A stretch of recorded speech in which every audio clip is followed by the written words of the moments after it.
नमस्ते। कोई मोह का बंधन, कोई माया का बंधन, तो फिर कोई है 7 फेरों का बंधन।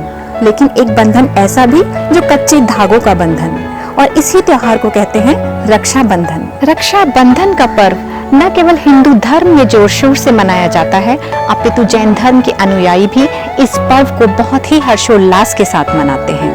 आइए आपको बताती हूँ जैन धर्म के अनुयायी इस पर्व को क्यों मनाते हैं। कहा जाता है कि मुनि महाराज अकंपनाचार्य 700 मुनियों के संघ के साथ हस्तिनापुर पहुंचे।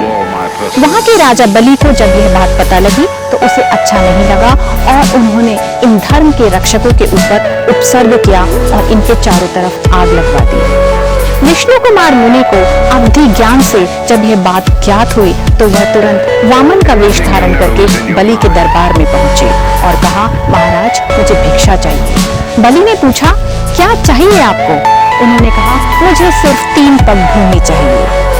क्योंकि विष्णु कुमार मुनि ने एक बौने का रूप धारण किया हुआ था तो बलि ने कहा, बस ले लीजिए।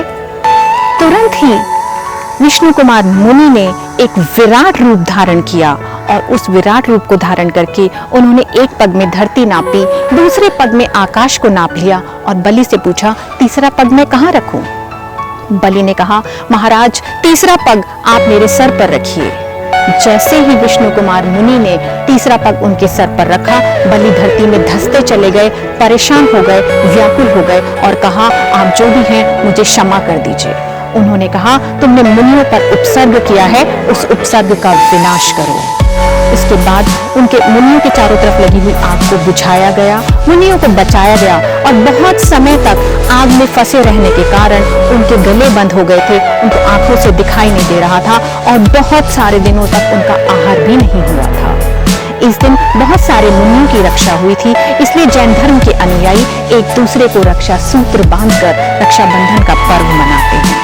साथ ही यह मुनियों के आहार के लिए एक बहुत बड़ा दिन है, क्योंकि इतने बड़े उपसर्ग के बाद, बहुत दिनों के बाद हस्तिनापुर में इतने सारे मुनियों का आहार हुआ था और वो भी उस अवस्था में जबकि उनके गले बंद थे धुएं के कारण और कुछ भी उनके गले से नीचे नहीं जा रहा था। वहां के जैन अनुयायियों ने घर घर में चौका लगाया, अनाज को सूक्ष्म रूप देने के लिए जवें तोड़े, उनको दूध में भिगोया ताकि रुंधे हुए गले से ये नीचे उतर सके।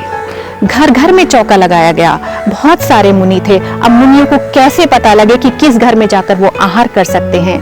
तब आरंभ हुई सोन जिमाने की प्रथा। घरों के बाहर स्त्रियों ने नवकार मंत्र लिखा, ये जो जवें लगाए जिसको कि सिवैया भी कहा जाता है, और उनके ऊपर एक कलावा लगाया जो इस बात का चिन्ह था कि अगर मुनि महाराज उसे देखें तो आहार करने के लिए घर में प्रवेश करें।